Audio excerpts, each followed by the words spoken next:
Fascinating Jobs podcast. I'm your host, Mackenzie Wilson. On this episode of the podcast, I'm sitting down with Allison Feikes, a Congressional policy advisor.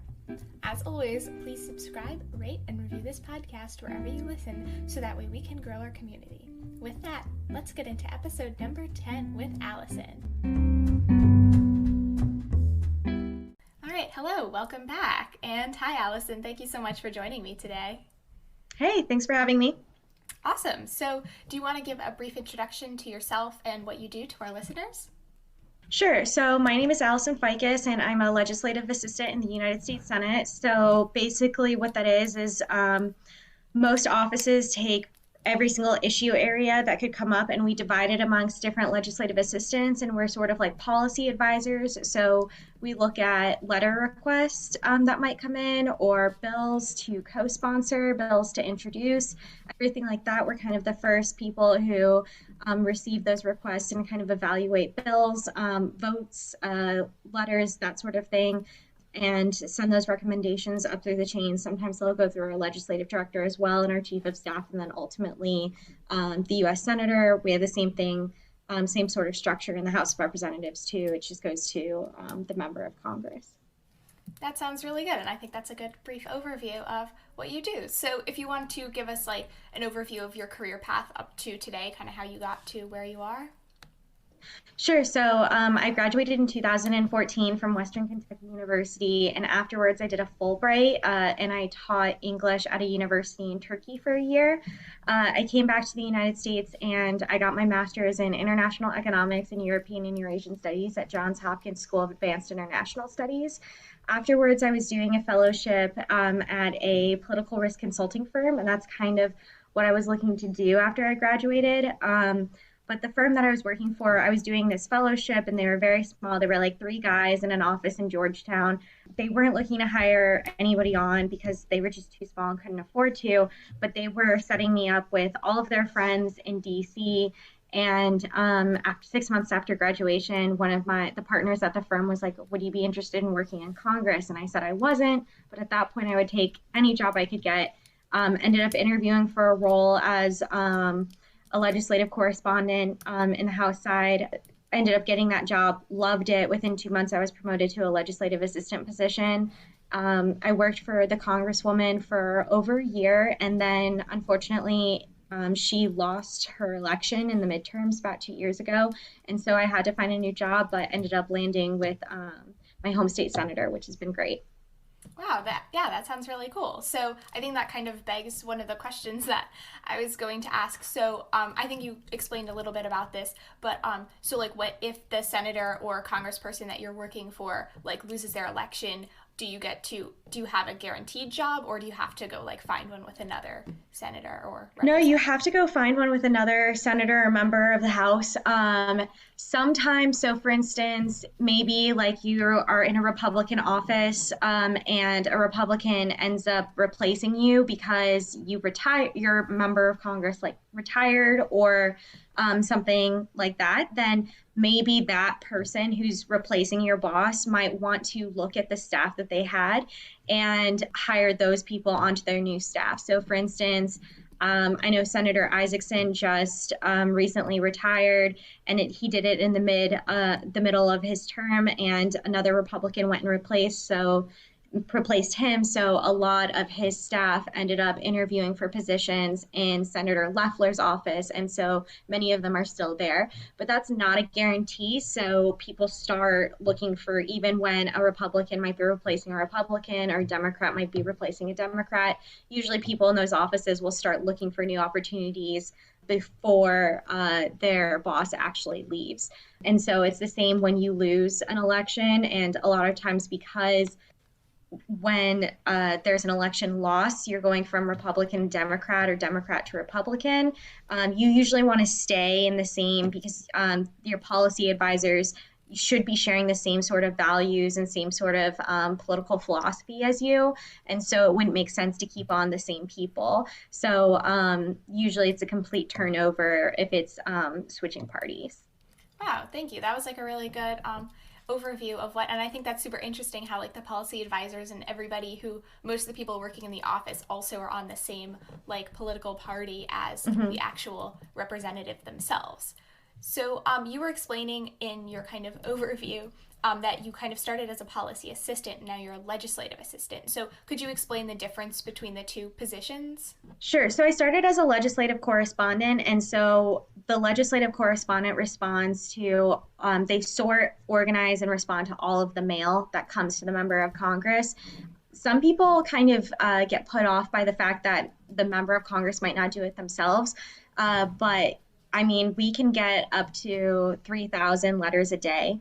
And so the idea of somebody, a member of Congress, being able to sort, I mean, we have, I know in our Senate office alone, we have 4 people in that position that sort, organize, and respond to all of the mail. So 4 people, their full-time job is to respond to the mail. So the idea that the member of Congress would be able to do it is a little bit far-fetched just because it takes 4 people full-time to do it. In our office, and then you usually have a full-time person in the House office doing it too.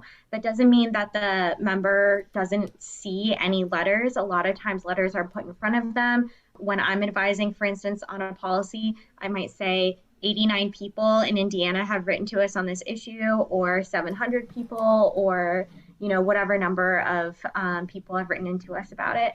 I also have been made aware of policy because any letter in my issue area, even though it's written by the LCs, will go to me to make sure that the policy is correct and for editing and that sort of thing. And so that's another good way to make the team aware of a certain bill. So just because the member isn't in charge of their mail operation doesn't mean that they don't see a lot of those letters. But that's what a legislative correspondent does. And then I was promoted to a legislative assistant, which is similar to a policy advisor, what I was describing before. Right now, my portfolio includes education, labor, pensions, Social Security, tax, foreign affairs, and small business. Okay, cool. Sorry, I like totally mixed up the No, names there, but you're totally fine. It's confusing, especially if you're not on the Hill. It's um, maybe the titles don't even make sense because a lot of people, when they hear that I'm a legislative assistant, think that I do things like, oh, I run coffee and run errands because they hear the name assistant and they think kind of like a secretary. But we have a scheduler, we have a body man, that kind of split up those roles. And then we have staff assistants who man the front desk, who are the ones answering the phones and running the kind of the front office. So we have different roles, and it doesn't necessarily describe the titles don't necessarily describe what the job is. oh, okay, yeah, that makes sense. Mm-hmm. Thank you for that. Yeah, so just kind of like branching off of that, what's like what one of the biggest challenges of being the policy advisor or legislative assistant?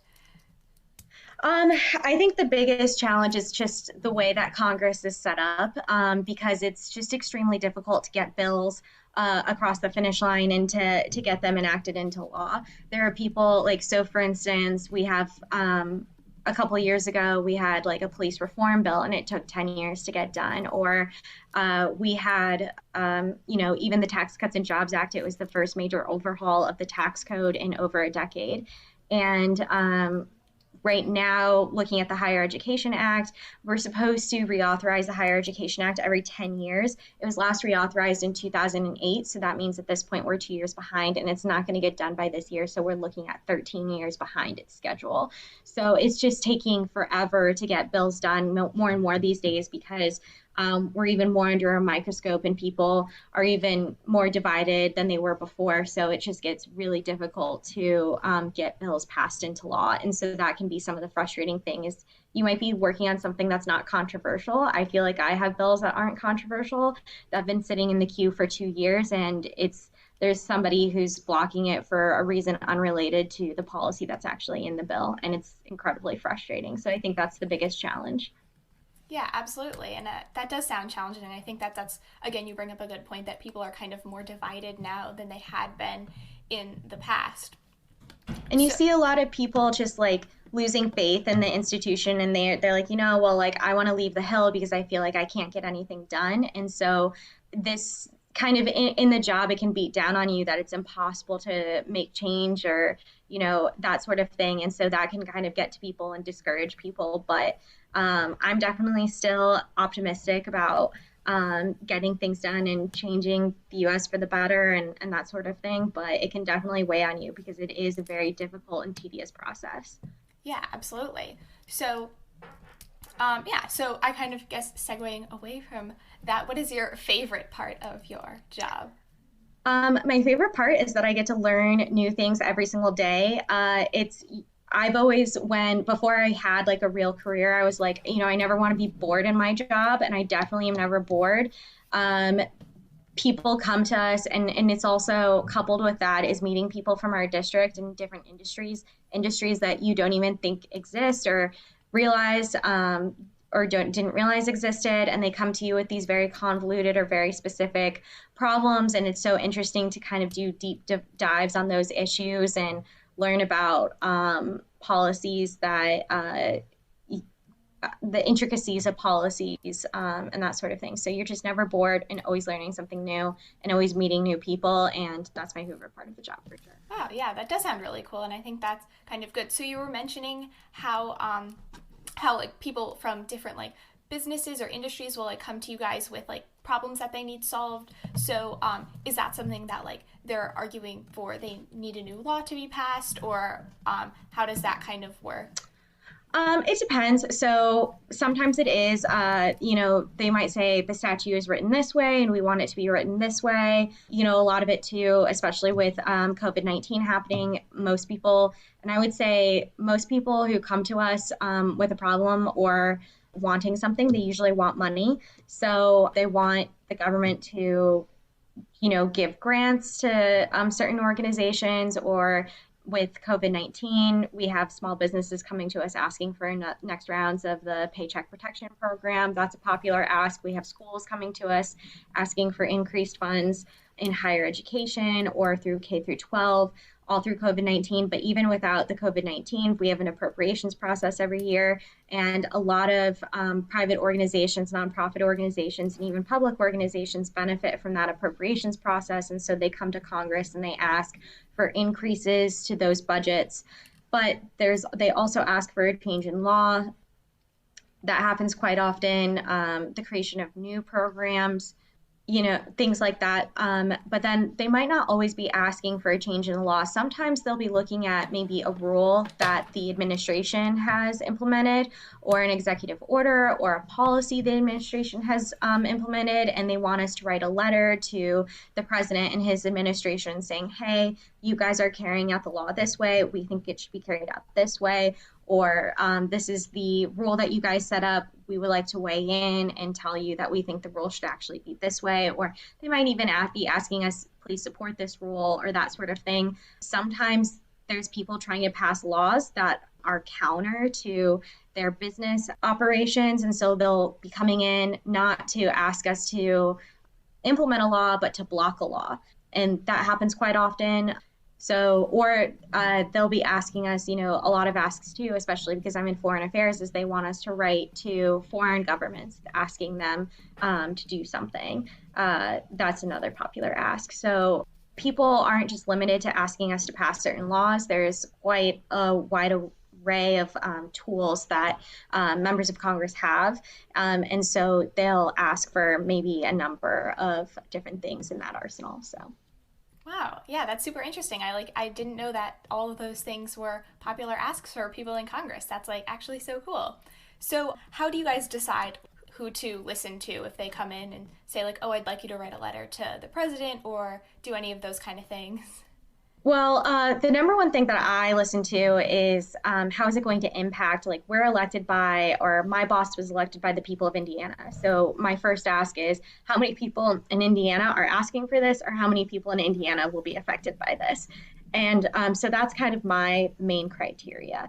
If you're a company, in Florida and you have no impact on us, then we're going to ask you, well, why don't you go talk to Senator Rubio or Senator Scott, who represent you, or maybe one of your members of Congress in the House of Representatives. So that's going to be the first kind of criteria that I base it on, is who's asking for it, and whether it would maybe your company isn't in Indiana, but there's or maybe you're headquartered in Delaware, but you have a plant in Indiana that employs 50 Hoosiers, then that's going to impact our evaluation. The other thing too is I'm just also trying to see whether it aligns with the senators' ideas and values. Usually people are asking for such specific policy that it's a pretty complicated answer of whether it might align with what his vision is. Other times it's quite obvious.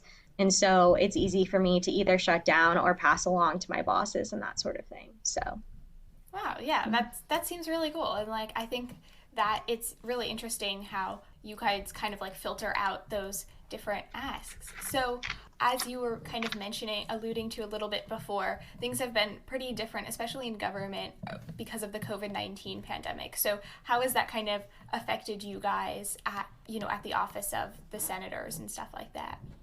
yeah, so right now we're only going in, half of our staff goes in on Monday and Wednesday, and half of our staff goes in on Tuesday and Thursday. For a long time, we were all work from home at the beginning of the pandemic. I've really upgraded my own personal office, just myself, to make working easier because we have been working from home. Usually we have a lot of face-to-face meetings, and that has turned into phone calls and Zoom calls. Some of that is okay. Some of that can be a little bit frustrating, especially when technology doesn't work as it's supposed to, or, there is value, I think, to face-to-face meetings still. And then the days that we are in the office right now, there still aren't visitors being allowed in the Capitol. So even when I'm working in the office, which is nice to have my desk, and it makes things easier because you still have to introduce bills as well as co-sponsors in person. So for those types of things, as well as my boss has also been going to committee hearings in person. It's really great that we have been going into the office even at half capacity, only 2 days a week. But otherwise, we have been implementing work from home policies. Other things, wearing a mask around the Capitol building. Again, we're not having visitors right now. We're supposed to kind of just stick to the people that are in our office, rather than going, like, we have about 6 different offices with about 4 people per office. So right now there's only about 2 people per office, and we're really only supposed to interact with that other person rather than going around. And little things like no shared food and things like that, those policies have been implemented as well. And that's kind of how we're dealing with COVID-19 as an office. But work-wise, it's actually gone way up. Like I said, we've had some relief packages, and then we've had a lot of debate over further relief packages. And so every time a new iteration comes out, that's our jobs to read the bills and figure out its impact on our stakeholders and constituents. So the work, I know there's like in less demand in some industries, but in the government, we've actually been working overtime to kind of figure out what we need to be doing to react as a government to the pandemic. Yeah, well, I'm really glad that you guys are staying safe and that you're working really hard to like help everybody in the country. I think that's, just a big thank you from all of our listeners for all of your work on that. So has it been easier or harder to pass like the coronavirus related bills? I think it's been hard, especially lately, and we always knew it always gets really hard or difficult to pass legislation right before an election. And I think that's what happened here because we weren't able to even pass very, very skinny packages of COVID-19 relief towards the end. And I think that was because, my opinion is biased because I work for a Republican office. So in my opinion, the Democrats didn't want to give any of the Republican offices a win so close to the election. And so they wouldn't even pass kind of the skinniest version of COVID-19 relief, citing that it just like wasn't enough, even though the policies within those skinny relief packages were kind of the policies, the bare bones policies that everyone agreed upon.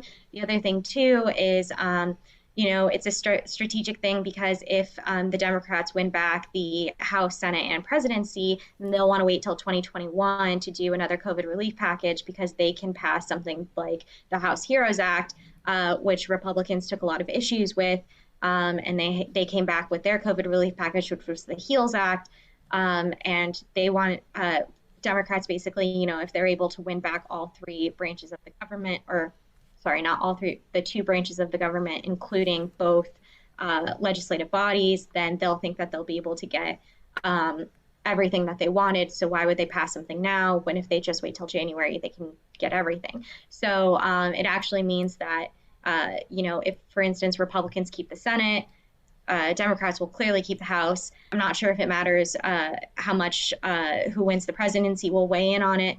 But if it ends up being split in some way, shape, or form, then maybe we'll get something done before 2021 because they'll still have to have a compromise package even in the new year. So that's kind of been, the election has definitely been the biggest barrier in getting further relief packages done at this point. Yeah, definitely. And I think that is kind of like super interesting because even though like the relief packages might be kind of helpful, as you mentioned, like the Democrats kind of have like other motives in doing so. So yeah, just kind of like you also like perfectly brought up what one of my next questions would be was with like the upcoming presidential and then like re-elections for elections for members of Senate and the House, do things at your job generally like change a lot during that time, or is it like harder, easier? Yeah, under normal circumstances, we don't, during an election year, we don't work in the month of October because everybody is home campaigning. This year was clearly different because we had the confirmation of Justice Amy Coney Barrett, and we had the COVID relief packages. So that kind of busied our schedule and made us stay in October for much longer than we usually do during an election year. And then again, it just makes things harder, especially when things are up in the air because, the Senate is set up in a way that one member of the Senate can kind of hold up legislation. So even when the Republicans in charge or the Democrats in charge, the other party can make it impossible to pass bills. And that's what they started to do once the election drew closer, because at that point, it made sense to see how the election turned out before they started passing additional pieces of legislation. So it became a lot more difficult the closer we got to the election. And we kind of always knew that. And the other thing, too, is the closer you are to the election, the more your actions will have an impact on how that election will turn out. And so that includes everything from, getting wins for the other party, but also if you're compromising in any sort of way, you don't want to look like you're compromising. The closer you are to the election, the more you want to look like you're standing very firm in your principles or values, whether they be Democrat or Republican. So the election always, the closer we get to, especially a presidential election, the harder it is to get stuff done.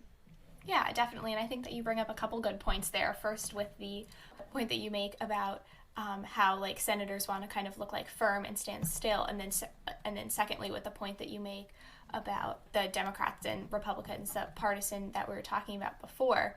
Yeah, so you mentioned that you guys like often get the month of October kind of free to because the senators are campaigning. So is this kind of like a vacation time, or are you guys out campaigning with your senator, or how does that usually work? So that's a complicated answer. So anytime I should say that we're free or not legislating, what we really mean is we're in recess. When we're in recess, we're still working 9 to 5, and we're usually working for whatever we're going to be doing once we get back from recess. So I know right now we're trying to figure out how we can because once we turn into the new Congress, basically all of the bills that were introduced in the 116th Congress are dead. So we want to get our bills passed before we have to start all over. So we're spending a lot of time strategizing, working. I know we have a hearing coming up once we get back for the lame duck session, so we're preparing for that. A lot of times we get little bit less requests from lobbyists, but we're still meeting with our constituents and that sort of thing. And then the members of Congress themselves, during any sort of recess period, what they're supposed to be doing is going back to their home state or their home district and meeting with constituents there. So for the month of October, right before an election, that's what they're doing. They're back home, they're meeting with constituents, that sort of thing. They might be taking time off to campaign. Now, if staff, whether they're campaigning for their member of Congress or not, that's completely up to them because an office cannot force you to volunteer for your boss. Most people usually want their boss to win because otherwise they wouldn't be working for them, and they usually share the same values and the same sort of political beliefs as their boss, or again, they probably wouldn't be working for them. So most people do choose to work for their campaign.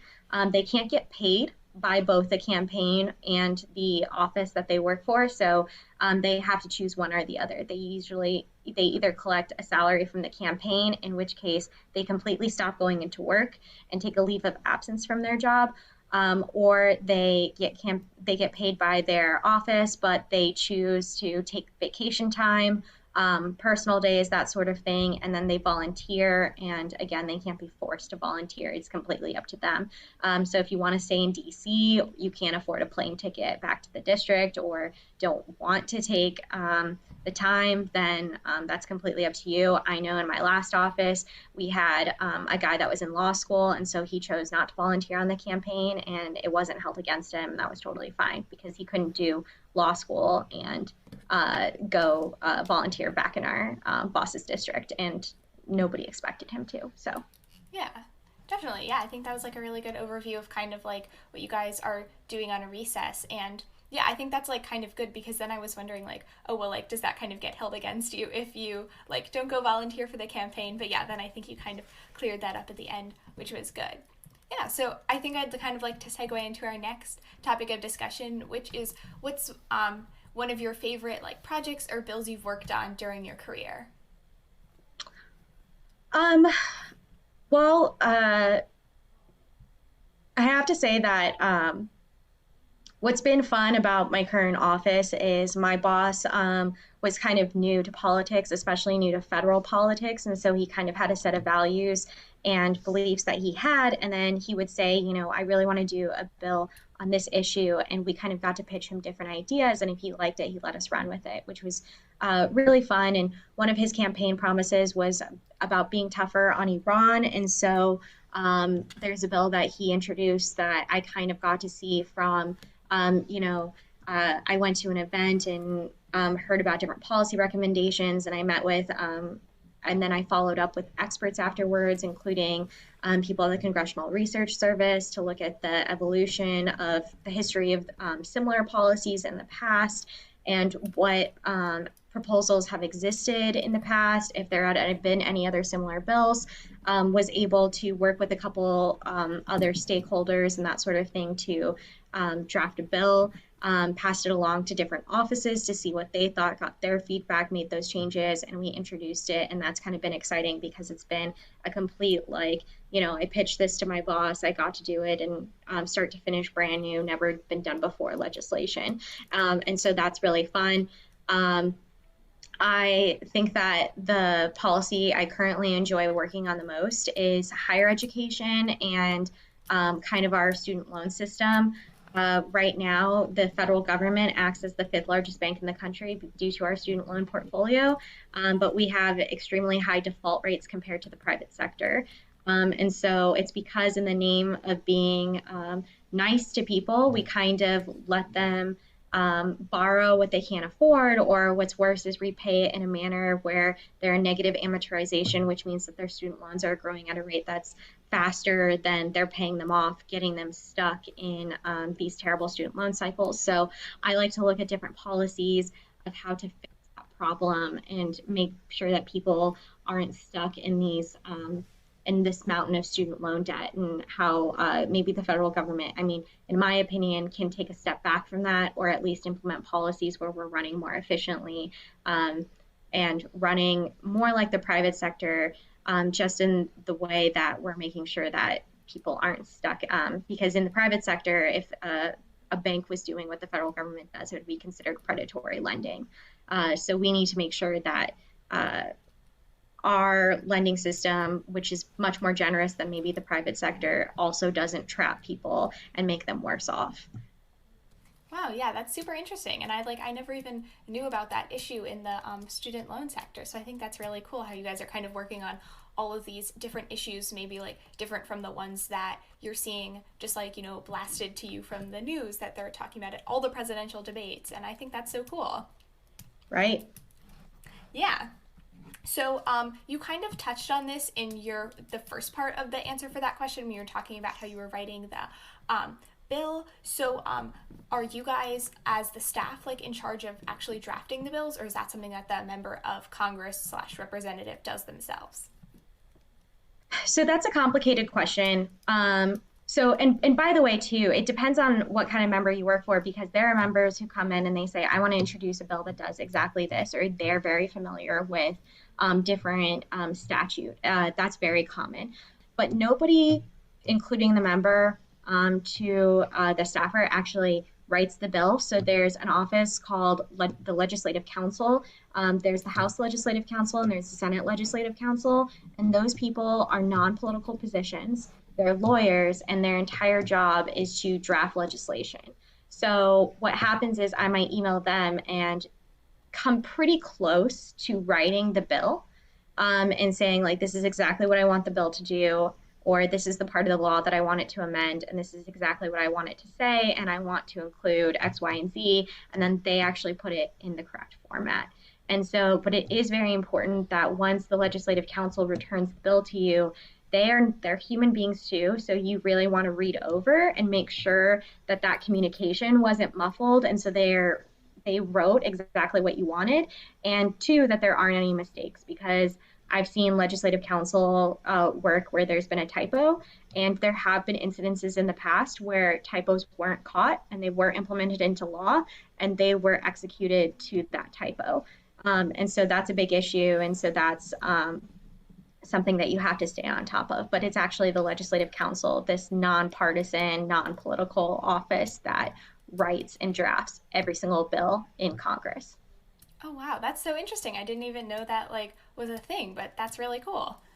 And yeah, also I thought that was so interesting how you were saying about the typos, how like they actually got put into law. Do you know if it's ever been anything that like, has like changed the meaning of a word, or if it's just been like, they spelled the with a th instead of an e?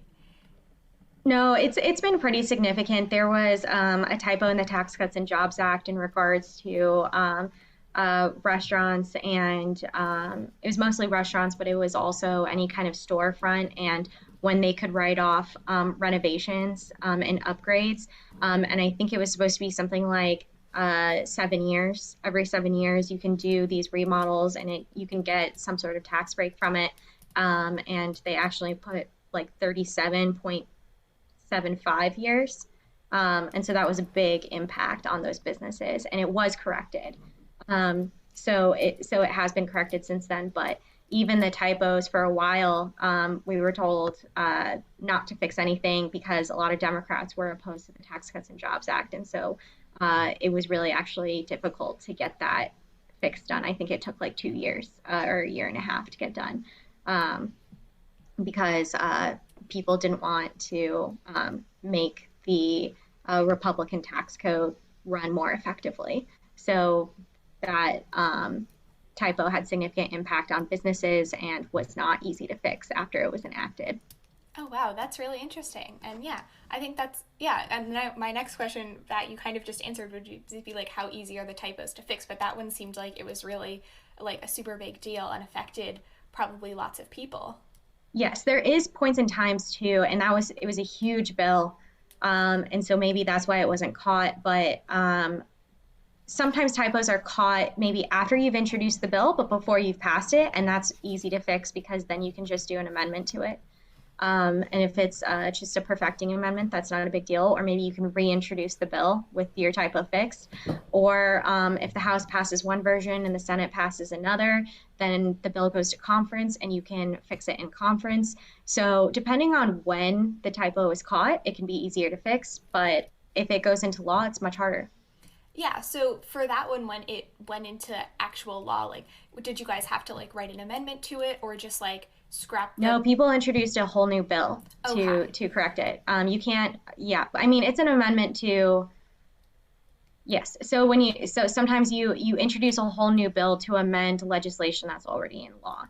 That's mostly what we do because we have so many base bills that currently exist. So even when we're doing the Higher Education Act, that was created in the 60s. So anytime we're reauthorizing it, we're actually amending that base law. But yeah, so that's what the new bills did is it didn't amend the Tax Cuts and Jobs Act, it amended our tax code in general.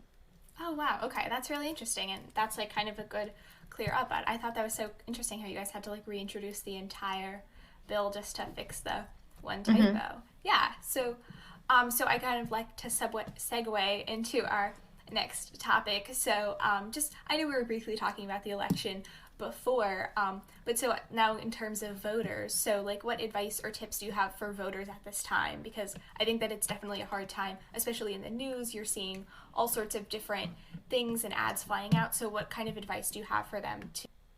Yeah, absolutely. Our government, and something that's really great about the United States is incredibly transparent. And so if there is a bill you really care about, or you want to see what kind of bills your member of Congress is introducing, you can go to the Library of Congress's website, and they kind of even have a filter system where you can look up your member of Congress and look up every single bill that they've introduced in any single Congress that they served in. If you want to know specifically about certain topics, you can also go onto that website and find, like, you can search, for instance, the word environment and your member of Congress and how many bills they co-sponsored or introduced on that topic, and you can kind of get a good list. You can also look at bills that were voted on the Senate floor or on the House floor, and you can look up how every single member voted on all of those issues. So what members have actually done is incredibly easily available to Americans. And so I highly recommend checking those things out. And otherwise, just, go out and vote and do your research beforehand. And that's kind of the best advice I can really give. But everything is really accessible. And so I would definitely tell people to go look up what your member of Congress has done. Yeah, absolutely. And I think that's very interesting because it's something that maybe not a lot of people even realized that they could go and look up all of the bills. But yeah, I agree with you in that it's really good that like the government's being super transparent about that, and you can kind of like see exactly what's been happening. And you can see how many of them has actually been turned into law, because I think there is, and it depends on what kind of member of Congress or senator you want to have. And I will say too, if you've only served one term, or if you're a freshman senator, it can be extremely difficult to get bills done. But there are members of Congress who have served for many, many terms who've never gotten a bill into law. And so at that point, you have to question, is it because they're too radical? Are you okay with that? Do you think that there should be a radical voice representing that specific side in Congress? Or do you want an effective legislator? Because there are people who are more effective at getting bills done than others. So that's also something. But I mean, you don't have to think that your member of Congress should be getting bills passed into law. Maybe you think that's their entire job, and so that's what you do want. But that's another thing that you can also look up about your member of Congress. Yeah, actually, that's like super interesting because I think that we all just assume that legislators all get bills passed, but I think that's super interesting how maybe they're kind of like serving a different role other than just like getting the bills to go through. Yeah. So I guess my next question along the lines of voting and all that kind of stuff would be like, how can people who aren't old enough to vote yet participate in kind of the election process or just government in general? Well, they can always volunteer for a political campaign. I know from working on a campaign myself that we always need volunteers. So that can be door knocking and phone banking, which sounds lame, but even really high ranking people in a campaign end up doing it because it's so incredibly important. You literally feel like you're convincing people to vote for your candidate one vote at a time. But the other thing is anybody can come and lobby Congress on anything they want. They can ask for a meeting with either the senator, or member of Congress. But what's more likely is, if you really care about healthcare or environmental issues or foreign affairs, then go ahead and look up who the legislative assistant is that works on that issue. And if it's not available online, just call the office and ask for their email, and you can set up an appointment to meet with them over the phone right now. Or even, if you can't afford to go walk to Washington, D.C., you could set up a phone call with them anyways, or you could send a personal email. I always think that unique emails that go to the legislative assistant are a little bit more effective than we call them form letters, but you can go on websites and it'll say, fill out your information and it'll send a letter to your member of Congress on that issue. Well, we end up getting 30 identical letters and we know that you didn't write it. And so a lot of times we're not even sure that you know what's in the letter. So I think those unique emails that don't get sorted that way are always more effective. And that's to the member of Congress themselves, but also to their legislative assistants. So you can always lobby on something that is important to you. Lobby to the person who actually represents you. So either your member of Congress or your U.S. senators. And I know that we also, before Corona happened, we would have weekly coffee hours. So any constituent who was visiting DC once a week, we invited them to coffee and they got at least 5 minutes with the member themselves and then as much time as they wanted with the legislative assistant who handled the issue that they came in to talk about. Wow, that's really interesting. And I think that's so cool how you guys are taking requests from even like younger people to lobby on an issue or come to one of your coffee hours. And it seems like there's a lot of opportunities for people to really be involved that maybe we're not all aware of. So I think that's really good to make it like readily known and available to everyone. Yeah, absolutely. Awesome. So I'd just like to kind of close this out a little bit by talking about something maybe a little bit more lighthearted. So you're on TikTok and all kinds of social medias, and you make all those cute little videos about the dogs in Congress and the snacks at all the like Congress offices. So do you have like a particular like favorite video or topic to make your TikToks about? Well, the dogs were really popular, and so with the food, the problem is that it's been really difficult with COVID that members of Congress just aren't coming in anymore. And, to find out what food different offices have, before I could just walk into the office and figure out what they have in their front rooms. But a lot of these offices are closed. It's also just not a good idea to go from office to office right now. And a lot of them aren't getting replenishments of the food right now. But I love the dog videos because I'm a dog fan. As I've noted in my videos, I bring my dog Noki to work with me all the time. And when it comes to snacks and food, I think the best is probably Georgia because they have Coca-Cola fridges. I'm not a big soda fan, but they also have Dasani sparkling water, and I can drink sparkling water all day long. So I'm very jealous that they have that set up in their office. Ooh, that is pretty cool to have all the sparkling water there. And you mentioned like it's all just like free for you to grab. Yeah, I mean, it's really for the constituents that come in. It's like an opportunity for the members of Congress to show off what's manufactured in their home state or their home district. Sometimes, like I know, so in my office we do have sour punch straws, and it's because American licorice is in actually my hometown of LaPorte, Indiana, and they manufacture the sour punch straws there, which is kind of cool to tell people about. It's the same we have Cliff Bars because Cliff Bars are manufactured in Indiana. Florida has Florida orange juice and Tropicana, which is fun. It's just a way to show off. Ohio has Dum Dums, and so they kind of market it as like this is a fine Ohio product for any visitors in their office. It's free for anyone who comes and visits the office as a way for the office to kind of show off what they proudly make in their state. Wow, that's so cool. And that's so interesting. I'll have to tell my brother. He like loves sour punch straws and any of those kind of stuff. But so then I think that seems like just so fun though to kind of go around and see what everybody has.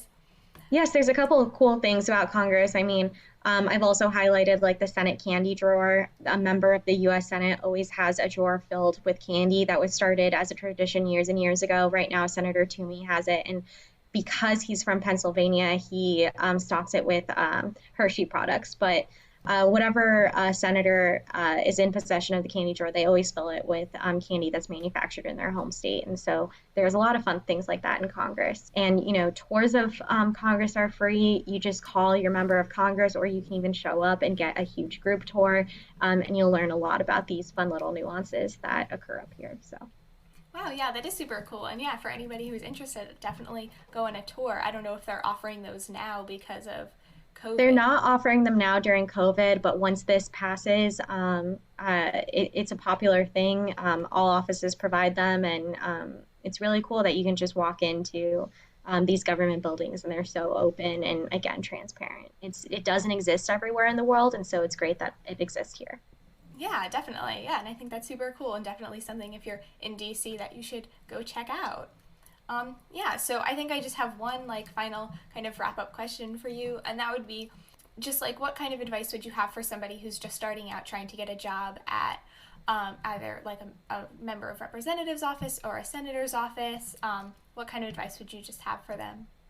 Well, if you're on the younger side, maybe you're still in school, I would definitely recommend interning. Summer internships are a little bit competitive, but if you can swing a semester in DC, then that's definitely when we have less interns and we need more of them. And you kind of can get, and the other thing too, like the entire month of August, we're not in session. So there's a lot more to do in the fall and in the spring. Definitely do those internships. And then when you're looking for a job, go to the people who saw your work as an intern and ask them for recommendations, ask them to look for job openings. There are job openings currently on the Senate website, and you can subscribe to a House bulletin where there are openings, but most openings aren't even advertised, and that's because when they are advertised, I know from personal experience, you will get thousands of applications. And so if you kind of advertise it in these smaller inner circles, you'll only get maybe 100 to 200 applications. And so that's a lot more manageable. And so you want to, they call it networking, but you basically want to meet with a lot of people, prove that you're responsible, prove that you can be relied on, and that's what you're really demonstrating in your internship, and then ask those supervisors to help you look for a job when it comes time to actually find one. And that's kind of my advice for people looking to work on the Hill. Wow, definitely. Yeah, I think that's great advice to kind of go from like interning to then having like a paid position. Yeah. So I think that this is a good place to wrap up our discussion for today. Thank you so much for joining me today, Allison. I learned so much, and this was like such an interesting discussion for me, and it's going to be a great episode. Great, I'm glad I could help. Special thanks to Allison for joining me today. You can check out her on TikTok or Instagram at Feikes, and her dog, Noki, on Instagram at Noki the DC Corgi. You can check out this podcast on our website, www.fascinatingjobs.xyz, or on Instagram at fascinating_jobs_pod, or even on Twitter at fascinatingjobs. I'm always looking for fan questions, plus plenty of good discussion and updates about the show. Tag me with any questions or comments, and be sure to subscribe, rate, and review wherever you listen to this podcast to let us know you're enjoying it. And if you or someone you know has a fascinating job, email us at fascinatingjobspod@gmail.com for a chance to be a guest on the show. Thank you so much for listening and enjoying this podcast, and I'll see you in the next episode.